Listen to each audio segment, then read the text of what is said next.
लचकई सुन चोचैया, लप लप लचकई सुन चोचैया, बजबा पपैया हो कने आरो बढ़ाई दन वॉल्यूम डीजे वाला भैया हो, कने आरो बढ़ाई दन वॉल्यूम डीजे वाला भैया हो। लप लप लचकई सुन चोचैया, बजबा पपैया हो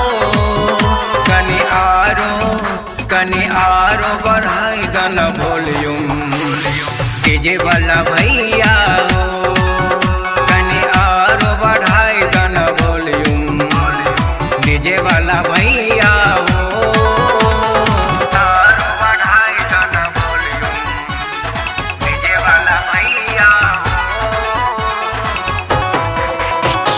डीजे वाला भैया हो।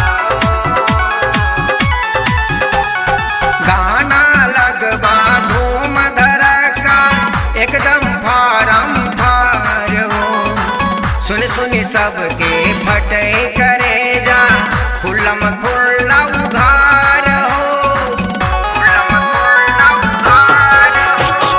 गाना लगवा धूम धड़का एकदम फारम फार हो, सुन सुन सबके फटे करे जा खुल्लम खुल्ला उघार हो।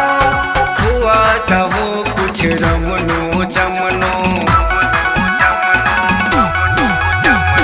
हुआ तहो कुछ रमनो चमनो, ताता थैया हो कने आरो बढ़ाई दन वॉल्यूम डीजे वाला भैया हो, कने आरो बढ़ाई दन वॉल्यूम डीजे वाला भैया हो,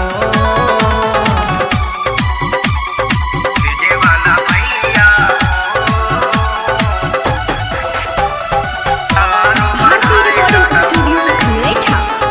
डीजे वाला भैया। कोई पौआ कोई अदहा डालने, कोई डालने छै फूल, तोहो बेतरनी पार भजैबा डोलत देख फूल फूल, डोलत देख फूल फूल। कोई पौआ कोई अदहा डालने, कोई डालने छै फूल, तोहो बेतरनी पार भजैबा डोलत देख फूल फूल।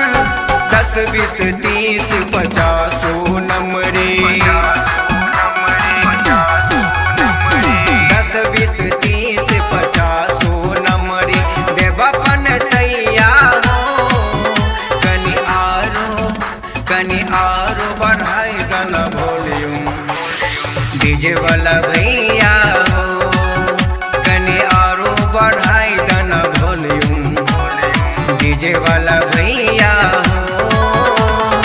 आरो बढ़ाई दन वॉल्यूम डीजे वाला भैया हो, डीजे वाला भैया हो। सहेजी सवेरी का खोपा मचोरी का बन का ओढ़नी जा, रुकमती सोना डोली मोना नाचल तैयार, सहेजी सवेरी का खोपा मचोरी का बन का ओढ़नी जा, रुकमती सोना डोली मोना नाचल तैयार। शंभू राइटर लिख लग गैलक, शंभू राइटर लिख लग गैलक गम गवैया हो, कने आरो बढ़ाई दन वॉल्यूम डीजे वाला भैया हो, कने आरो बढ़ाई दन वॉल्यूम डीजे वाला भैया हो।